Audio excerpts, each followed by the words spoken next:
नहीं नहीं डार्लिंग, नहीं मैं ऑफिस में ही हूं। हाँ यार, मैं किसी रेस्टोरेंट में नहीं हूं। हाँ वो एक बहुत बड़ा केस आया है मर्डर का। हाँ, एक नहीं 3। अब देखो, मैं तुमको थोड़ी देर के बाद फोन करता हूँ, ठीक है? हाँ प्लीज। ओके। जब से ये फोन आया है, आदमी कहीं भी छुप नहीं सकता। ये इतनी बड़ी मुसीबत बन जाएगी कभी सोचा नहीं था। बच्चे, बूढ़े, जवान, हर किसी के पास ये सेल फोन है। मैंने ये भी नहीं सोचा था कि कोई आदमी इस सेल फोन से खून भी कर सकता। आपने सोचा? और जब ऐसा हुआ तो सीआईडी ऑफिसर्स के आंखें फट गई। आपको एक वार्निंग दे रहा हूं, 31 दिसंबर की रात को आपके सेल फोन पे कोई मैसेज आए तो उसे खोलना मत, चाहे उसमें कुछ भी लिखा हो। याद रखना, 31 दिसंबर की रात, नया साल।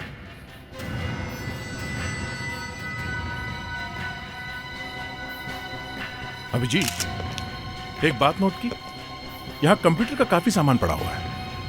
बहुत सारी वायरिंग की कनेक्शन लगाई गई है। लगता है यहां पे कोई कंप्यूटर लैब था। मगर हाउसिंग सोसाइटी में कंप्यूटर लैब यहां पे क्या होगा?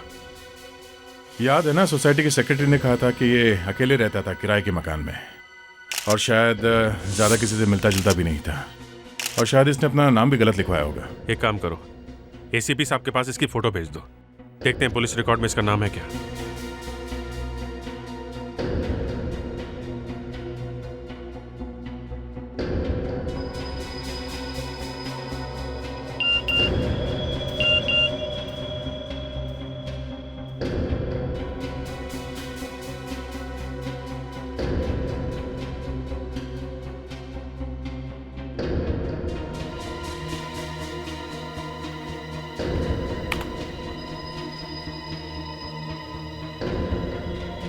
ये सारा का सारा सामान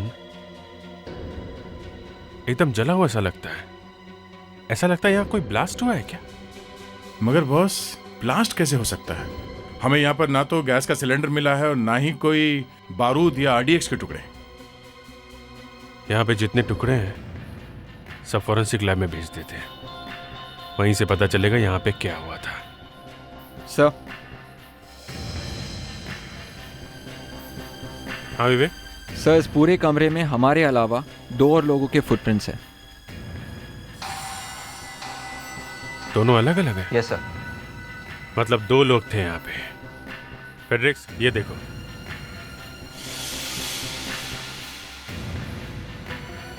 कब देखे? ये हमें काफी कुछ बता सकते हैं। इन्हें भी फॉरेंसिक लैब में भेज दो। अभिजीत, यहाँ पे 2 लोग थे। ये आदमी उस खूनी को जानता था। दोनों ने साथ में बैठ के कॉफी पी, और बाद में हो सकता है इनके बीच में कोई झगड़ा हुआ हो, या फिर ये भी हो सकता है इनकी आपस में कोई पुरानी दुश्मनी हो। अब ये तो खूनी मिल जाए तो उसी को पूछेंगे। मतलब अब सिर्फ खूनी ही बता सकता है कि यहाँ एग्जैक्टली हुआ क्या है। फैंटास्टिक।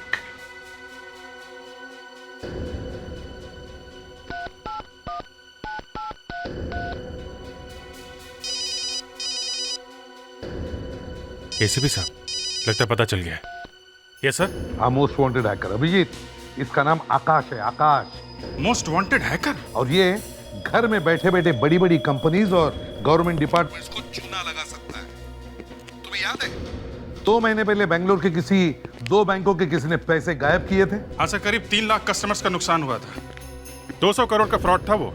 हाँ, ये वही है ये स्काई वॉकर। दुनिया भर के हैकर्स इसे स्काई वॉकर के नाम से जानते हैं। और ये घर में बैठे बैठे किसी भी कंप्यूटर में घुस सकता है और हजारों मील दूर तक बर्बादी फैला सकता है। काफी खतरनाक क्रिमिनल था सर ये। अभिजीत, दुनिया की कोई भी पुलिस इसे पकड़ नहीं सकी थी, क्योंकि ये बार बार बहुत जल्दी अपना घर का पता बदल देता है। लेकिन अब 2 महीने पहले ही साइबर पुलिस ने पहली बार इसका फोटो ढूंढ के निकाला है।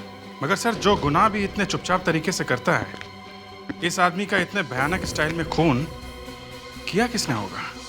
वैसे निखिल, ये न्यू ईयर पे तुम क्या प्रॉमिस कर रहे हो? कोई प्रॉमिस नहीं। मैं ऐसा कोई वादा नहीं करना चाहता जिसे मैं दूसरे दिन निभा ना सकूं। यार मैं सोच रहा हूँ कि इस साल मैं सिगरेट छोड़ दूंगा। ये वादा तो तुमने 2005 में भी किया था, ओके?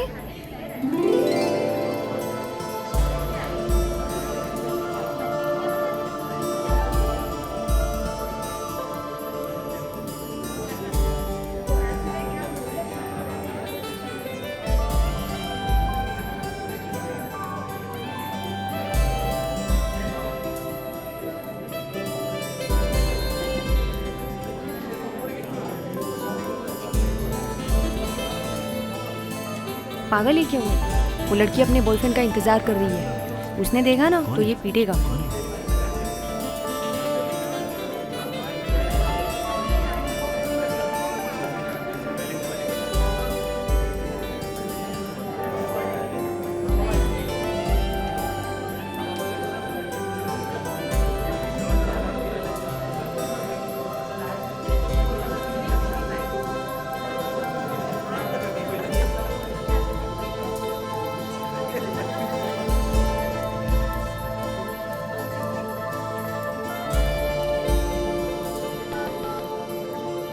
हाय, मैं मान्या हूँ।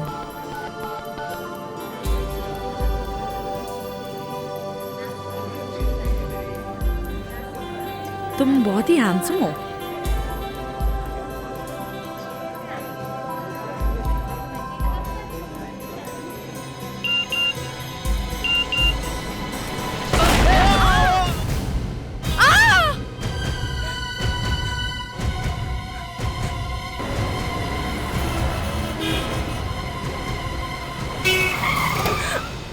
क्या कर रही हैं आप? देख के क्रॉस नहीं कर सकती? अगर कुछ हो जाता तो? कमाल है, ये कोई तरीका रोड क्रॉस करने का? कमाल है, ये लड़की ऐसे भाग रही है जैसे कोई चक्कर है। ऐसा लग रहा है जैसे चोरी करके भाग रही है।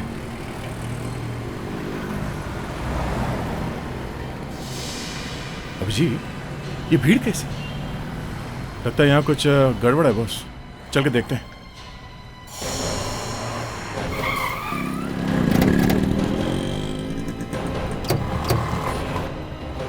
एक्सक्यूज मी, पीछे हटिए। पीछे हटिए आप लोग। पीछे हटिए प्लीज। पीछे हटिए, हम लोग सीआईडी से हैं। प्लीज पीछे हटिए। My God. Vivek sir, kit लेके आओ।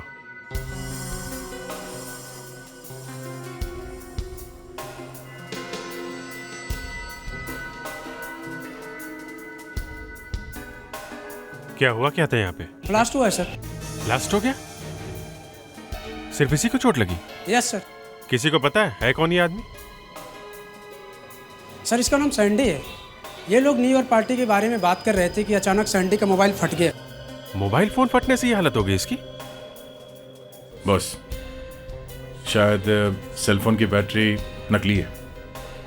पहली बार देख रहा हूँ मोबाइल फटने से किसी की जान चली गई। 2 बार पहले भी सेलफोन की बैटरीज फटते हुए बात सुनी है, पर किसी की जान चली जाएगी। एक मोबाइल फटा है तो दूसरा तीसरा भी फटेगा, तब क्या होगा? वो भी आज 31 दिसंबर है। इतने अच्छे दिन पे एक्सीडेंट हुआ है। इसके माँ बाप का क्या होगा?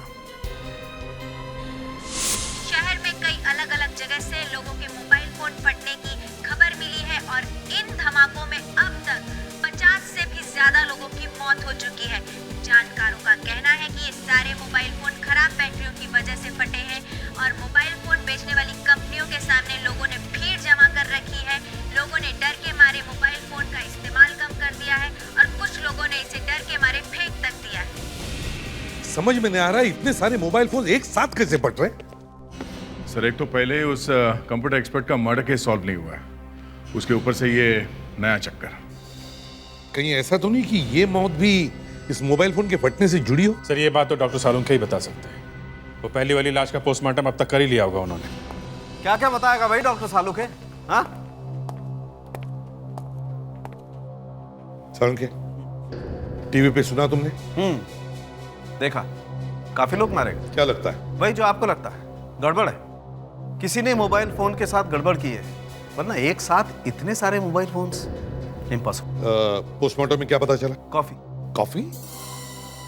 कॉफी? हाँ, बस कॉफी।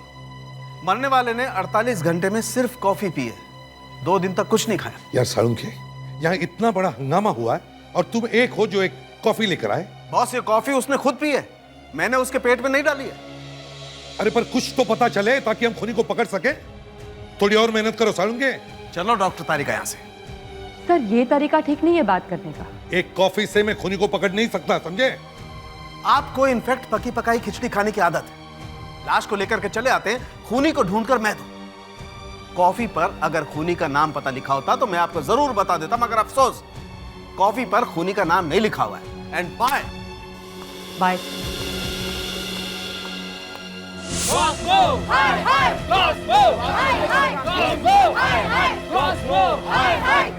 शांत हो जाइए, शांत हो जाइए, प्लीज प्लीज शांत हो जाइए, प्लीज।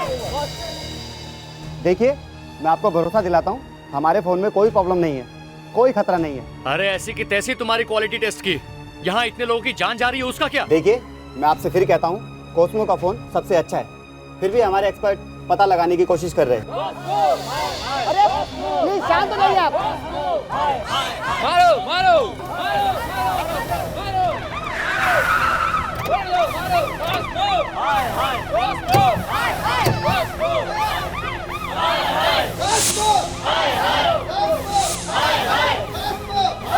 तो मामला बहुत सीरियस है, लेकिन इन्हें कैसे भी रोकना पड़ेगा।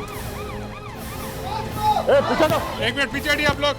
रुकिए आप लोग, प्लीज मत करिए। देखिए, ऐसा हल्ला करने से कुछ नहीं होगा, आप लोग पीछे हटिए। सर हम इनको छोड़ेंगे नहीं। हाँ हाँ, इस कंपनी में ही आग लगा दो। सुनो, पुलिस अपने काम कर रही है, समझे?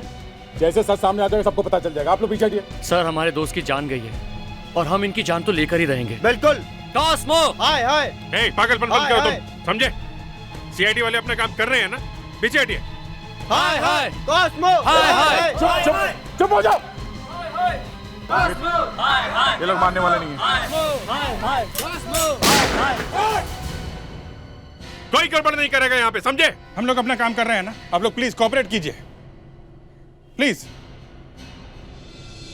आपके सीनियर मैनेजर कहाँ है? उनसे मिलना है। सर, चीफ मैनेजर तो अपने एक्सपर्ट्स के साथ मीटिंग में बैठे हुए हैं। ये सारे एक्सप्लोजन का पता लगाने के लिए ही इमरजेंसी मीटिंग बुलाई गई। मीटिंग से कुछ नहीं होगा। चीफ मैनेजर ने खुद इन पब्लिक से बात नहीं की तो इनको कंट्रोल करना बहुत मुश्किल हो जाएगा। जाओ जल्दी से बुलाओ उन्हें। लगता है मैसेज आ गया, अभी पढ़कर बताता हूँ। आज मुंबई में कई जगहों पर मोबाइल फोन विस्फोट हुए हैं। इस विस्फोट की वजह से लगभग 50 लोगों की जानें जा चुकी हैं। इस विस्फोट की वजह एक्सपर्ट बताते हैं मोबाइल फोन की खराब बैटरीज और उसके सस्ते पुर्जे। अभी तक किसी भी मोबाइल कंपनी ने इस पर कोई बयान नहीं दिया है, जबकि दूसरी तरफ मोबाइल फोन यूजर्स में एक डर बैठा जा रहा है। देखिए, पिछले 3 साल से हमें यूरोप का नंबर 1 अवार्ड मिल रहा है, वो भी क्वालिटी कंट्रोल के लिए। और फिर सिर्फ हमारे ही फोन नहीं फट रहे हैं, बाकी 5 कंपनियों के फोन भी तो फट रहे हैं। अरे मगर ये सारे मोबाइल फोन फट क्यों रहे हैं? ये तो हम भी समझने की कोशिश कर रहे हैं।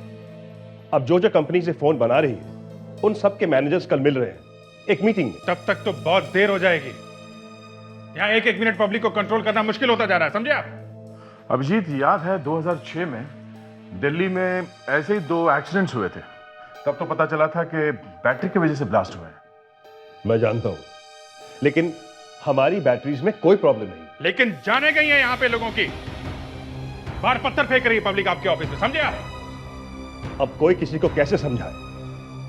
इसका मतलब है आपको मालूम नहीं कि ब्लास्ट कैसे हो रहे हैं? हाँ? मालूम है, किसी ने वायरस घुसा दिया है। पता नहीं कौन सा वायरस है, पर है वायरस। मोबाइल फोन पे वायरस? जी हाँ, किसी उल्टे दिमाग वाले आदमी ने पहले ये वायरस बनाया, फिर उसने एक नया मैसेज बनाया, जैसे हैप्पी न्यू ईयर या फिर हैप्पी बर्थडे। उसमें वायरस डालकर उसको भेज दिया। अब जब भी कोई मैसेज को फॉरवर्ड करेगा या फिर खोलेगा, फोन ब्लास्ट हो जाएगा। बॉस, हमें जल्दी से वार्निंग सब न्यूज चैनल में दे देना चाहिए कि एक एसएमएस से खतरनाक वायरस फैल रहा है और कोई एसएमएस ना खोले। मगर हम लोगों को एसएमएस खोल के पढ़ने से रोकेंगे कैसे?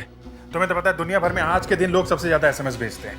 क्या पता कौन सा मैसेज सेफ है, कौन सा खतरनाक है। हमारे पास कोई और रास्ता भी तो नहीं है। सर, कैफे में जिस लड़की की मौत हुई थी, ये सब उसी के दोस्त हैं। और जब मोबाइल फटा तब भी उसी के साथ थे।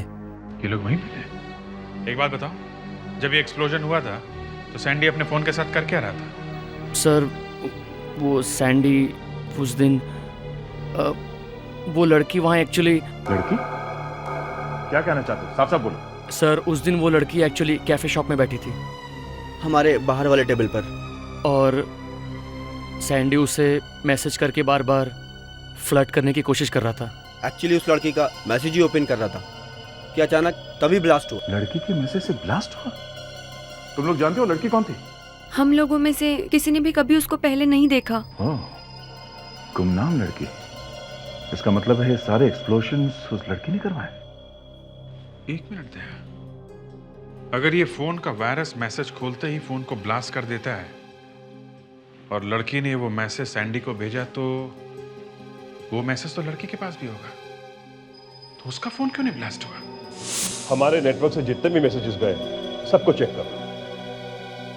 अब तक 2 करोड़ मैसेजेस एक्सचेंज हुए हैं। तो इन सब को चेक करने में तुम्हें 10-15 दिन तो लग ही जाएंगे। एक्चुअली हम लोगों ने एक नया प्रोग्राम इंस्टॉल किया है जो वायरस को ढूंढ रहा है।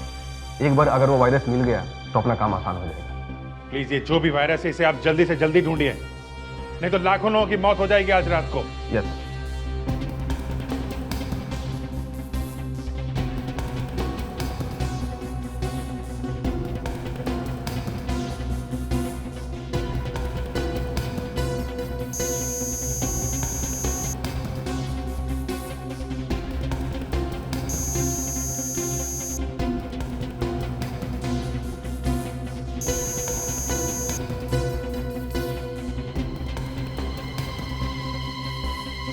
मिल गया सर। ये देखिए, सैंडी और उस लड़की ने एक दूसरे को जो मैसेज किए थे वो यहाँ रहे सर, स्क्रीन पे। Hi this is Sandy, hi this is Manya. Crazy किया रे, यू आर क्यूट। ये तो सब सीधे साधे रोमांटिक मैसेज है। बस ये देखो, सैंडी का आखिरी मैसेज है। This is the best day of my life. ये मेरी जिंदगी का सबसे अच्छा दिन है। और ये आखिरी मैसेज इस लड़की का क्या है? दिखाना जरा। अरे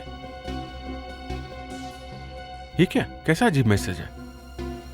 अजीब अजीब से लेटर्स हैं, कैरेक्टर्स बने। ये आजकल के लोग कैसे मैसेज भेजते हैं?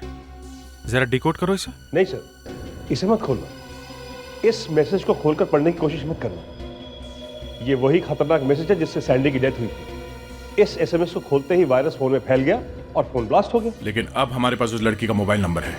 वो ज्यादा देर तक हमसे भाग नहीं सकती। चलो पहले उस लड़की को पकड़ते हैं, तभी पता चलेगा कि इस वायरस का सीक्रेट क्या है।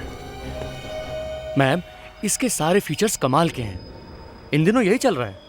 Okay, thank you. Thank you. Mobile बदल लिया, अच्छा किया। चलो अब 1-2 बातें भी कर लेते हैं। आप लोग कौन है? सीआईडी। लेकिन क्यों? मैंने क्या किया? वही तो हम जानना चाहते हैं कि तुमने किया क्या और कैसे। चलिए अब जरा हमारे सीनियर ऑफिसर से भी मिल लीजिए। चलिए।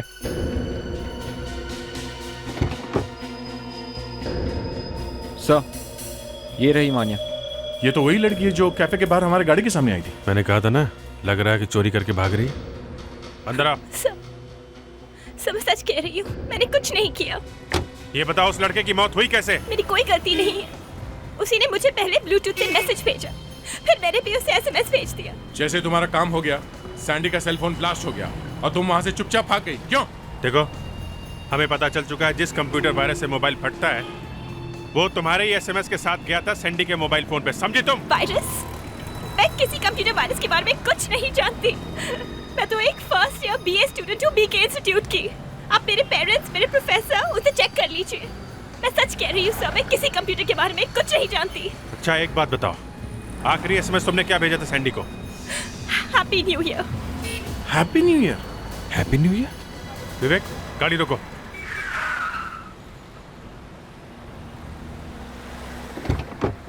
आप जा सकती हैं। Thank you sir. नहीं अभी तक कुछ नहीं हुआ है। अरे कुछ पता ही नहीं चल रहा है।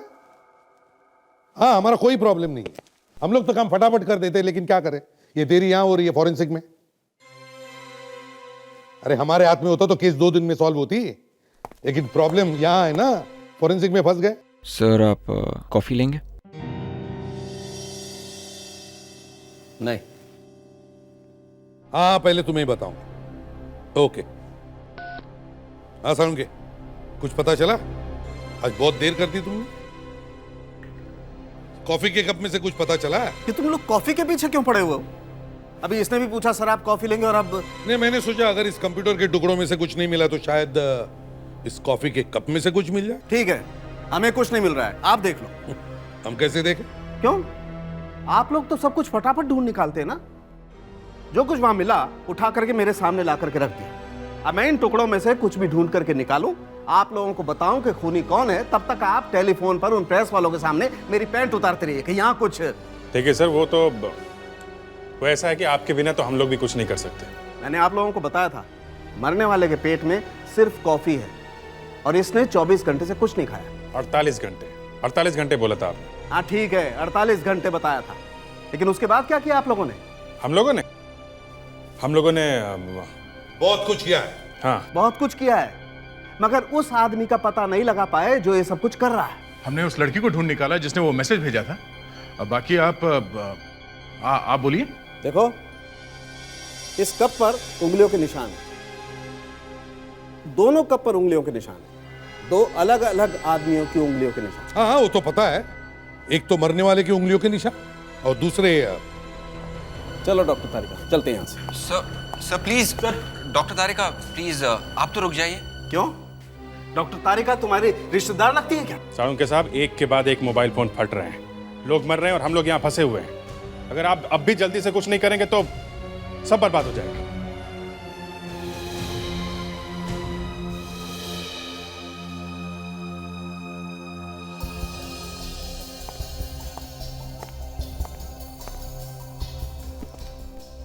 देखो, कंप्यूटर के इन टुकड़ों से तो कुछ भी पता लगाना मुश्किल है, लेकिन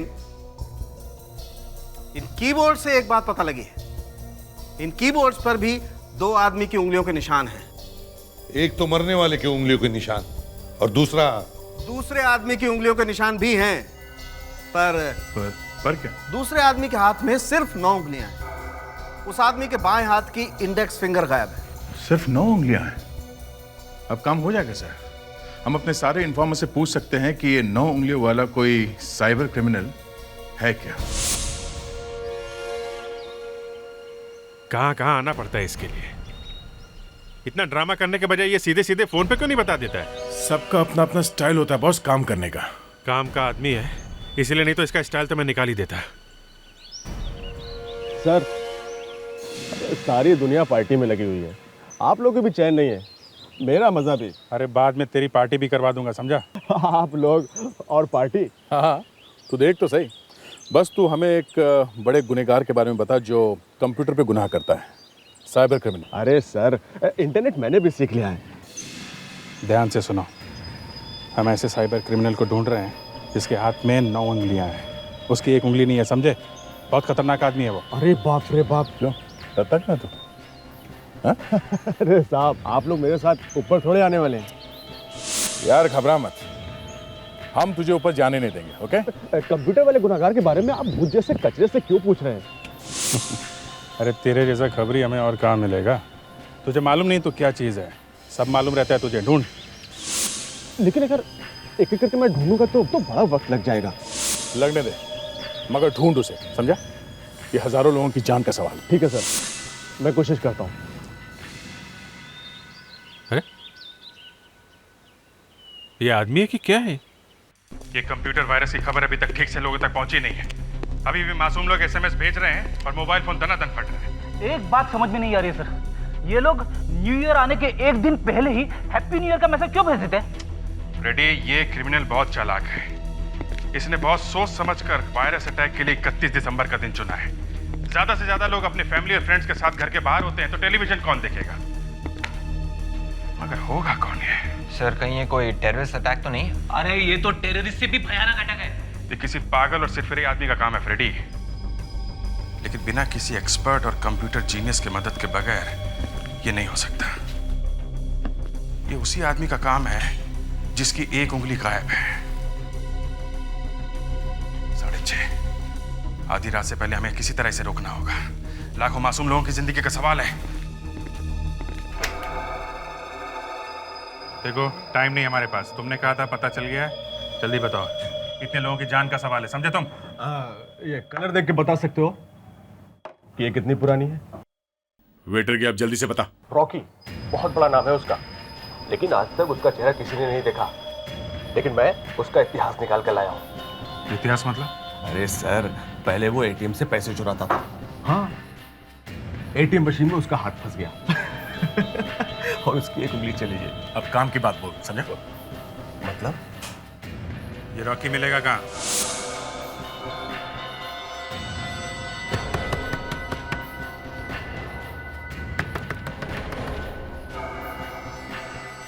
अभी लो सर।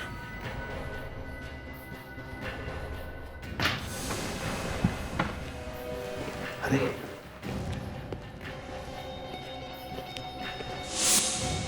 यहां तो कोई नहीं है।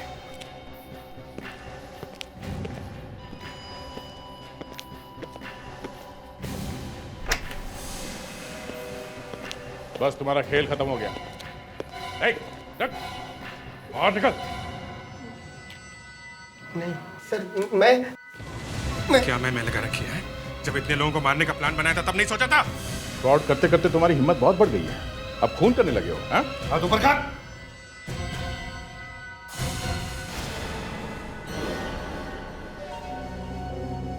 इसकी तो 10 उंगलियां हैं और रॉकी की तो 9 है। सर, मैं रॉकी का छोटा भाई हूँ सर, लेकिन बात क्या है सर?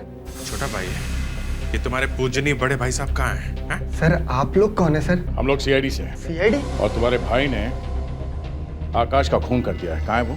सर, वो तो काम के सिलसिले में 2-3 दिन के लिए बाहर गया है, उसने फोन भी नहीं किया। हम लोग खुद बहुत परेशान है सर। तुम क्या छुपाने की कोशिश कर रहे हो? हटाओ।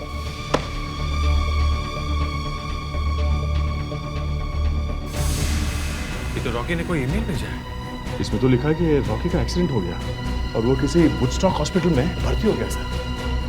Woodstock hospital?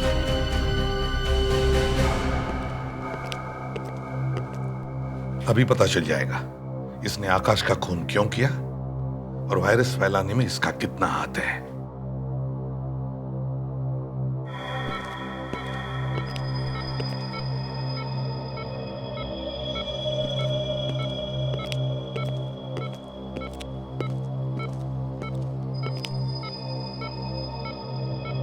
रॉकी,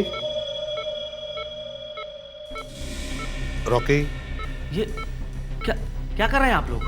परेशान होने की जरूरत नहीं है, हम लोग सीआईडी से हैं। देखिए, हमने बड़ी मुश्किल से इसकी जान बचाई है। ये जब यहाँ आया था तो इसकी हालत बहुत ही खराब थी। ये इमरजेंसी है, मोबाइल फटने से लोग मर रहे हैं, मालूम है ना? ये वही आदमी है जिसने ये सब किया है। रॉकी, रॉकी, आकाश को क्यों मारा तुमने? हैं? क्या दुश्मनी थी तुम्हारी? नहीं सर, मैंने कुछ नहीं किया। आकाश मेरा दोस्त, हम दोनों साथ काम करते थे। मैंने खून नहीं किया सर।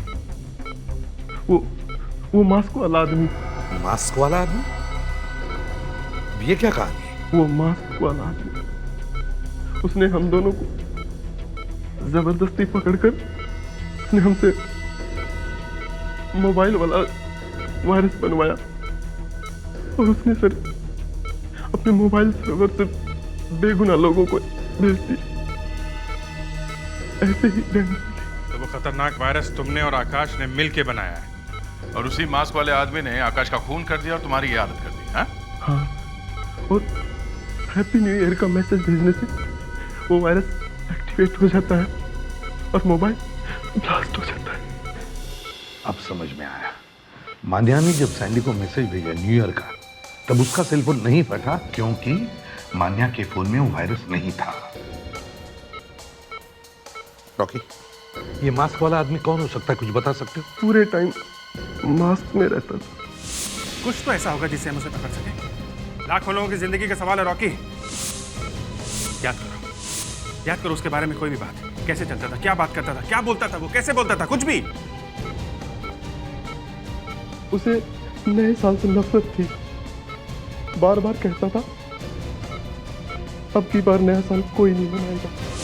आज न जाने कहां कहां पे लोग मरने वाले हैं और अभी तक समझ में नहीं आ रहा कि उसको ढूंढे कैसे। अब तो मुझे भी इस नए साल के नाम से नफरत हो रही है। पिछले 2 साल से इसी दिन मेरे साथ कोई ना कोई हादसा हो रहा है। पिछले 2 साल से सर? हाँ, पिछले 2 साल से। 2005 में वो रॉबर का पीछा कर रहा था, पीठ पे गोली लगी। 2006 में जबरदस्त एक्सीडेंट, नई गाड़ी भंगार। और इस साल पे ये मोबाइल फट रहे।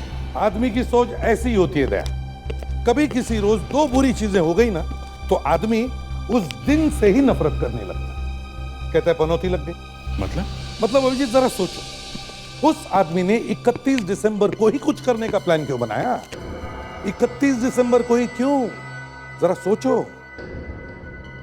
लगता है अभिजीत, रॉकी और आकाश को जिस मास्क वाले आदमी ने पकड़ा था उसे 31 दिसंबर को कोई बड़ा झटका लगा होगा। काम करो, पिछले 2-3 साल के सारे रिकॉर्ड्स चेक करो और देखो नए साल वाले दिन कोई बड़ा कांड हुआ था क्या।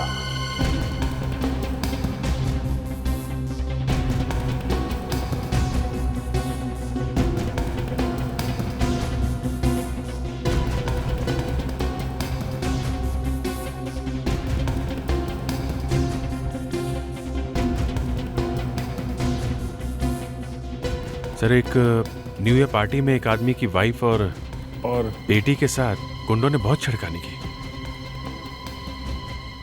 ये प्रमोद का नाम है इसका। ये ग्रैंड क्लब में पार्टी में गए थे, न्यू ईयर पार्टी में, तो उसकी बेटी और वाइफ को गुंडों ने छेड़ा तो ये अकेले लड़ता रहा उनसे, हेल्प के लिए चिल्लाता रहा, मगर किसी ने हेल्प नहीं किया। कौन थे ये गुंडे? सर, उनका तो कुछ पता नहीं चला, लेकिन सर 2 दिन के बाद वाइफ और बेटी दोनों ने आत्महत्या कर ली। लगता यही है, यही है वो। जरा पता करो। सर, फाइनल पुलिस रिपोर्ट का प्रिंट आउट निकल रहा है सर।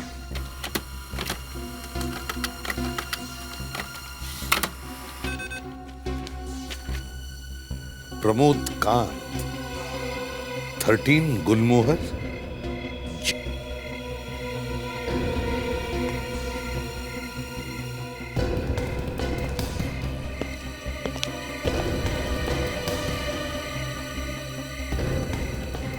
दरवाजा भी खुला है। या तो हमें देर हो गई है या हमारे स्वागत की तैयारी है।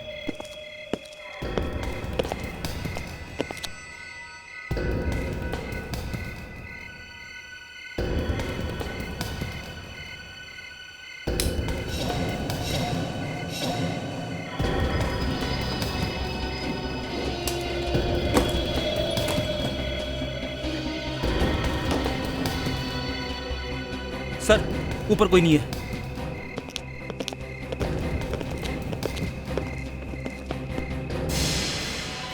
ये आदमी यहाँ क्या कर रहा है? इसे पूछते हैं।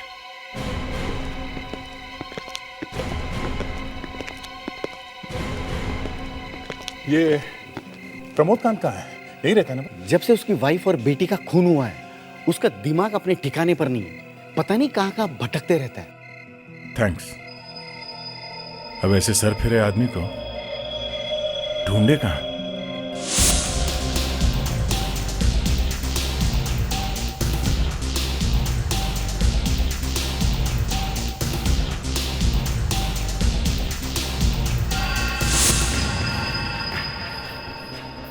इतना सब कुछ होने के बाद भी चले आए पार्टी करने के लिए। कोई जिए या मरे इनको कुछ फर्क नहीं पड़ता। मुझे नफरत है इस न्यू ईयर की शाम से। ये म्यूजिक, ये डांस, ये पार्टी। सर, प्रमोद के मिलने की जितने भी जगह थी वो तो एक एक करके देख ली। अब किसी दूसरे तरीके से सोचना होगा सर। हाँ दया, लाखों लोगों की जान खतरे में, समझ में नहीं आता।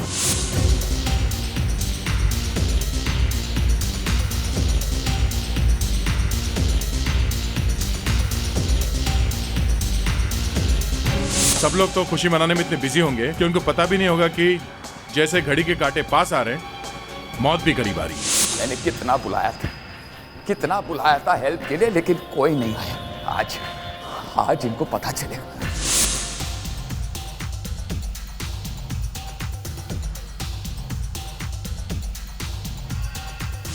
ऐसी खतरनाक न्यू ईयर पार्टी मैंने कभी नहीं देखी। पटाखों की जगह मोबाइल फूटेंगे। सर, जिस पार्टी में प्रमोद की पत्नी के साथ बदतमीजी की थी लोगों ने, जहां से उसे गायब किया था सर। ये प्रमोद शायद वहीं पे गया होगा, ग्रैंड क्लब में। Grand club, yes, fantastic Fredericks. इस साल में पहली बार तुमने कुछ काम की बात की। दया, वहीं पर चलते हैं, जल्दी चलो, हमारे पास वक्त बहुत कम है।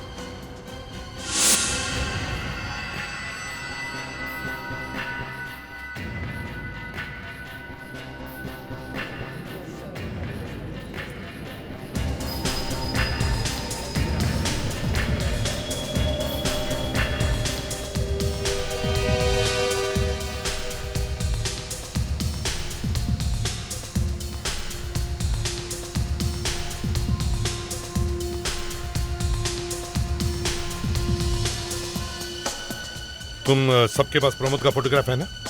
Yes sir. सब लोग अलग अलग हो जाओ और एक एक आदमी को चेक करो।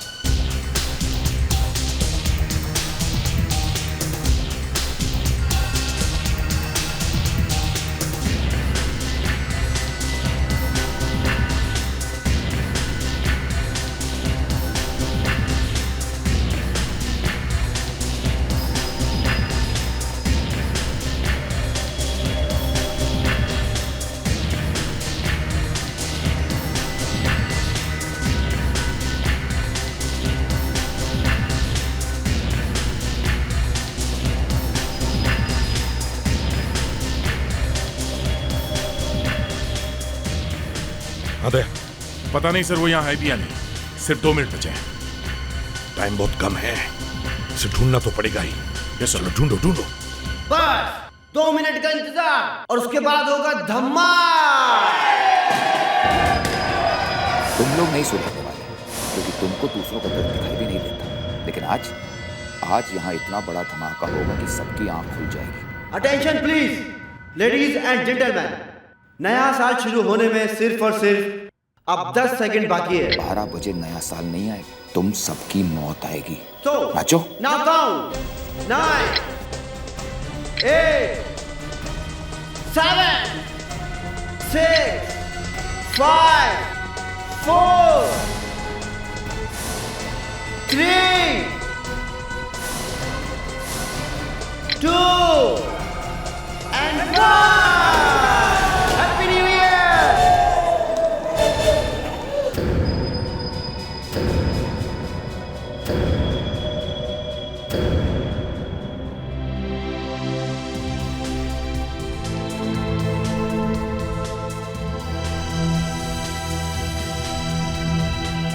Happy new year.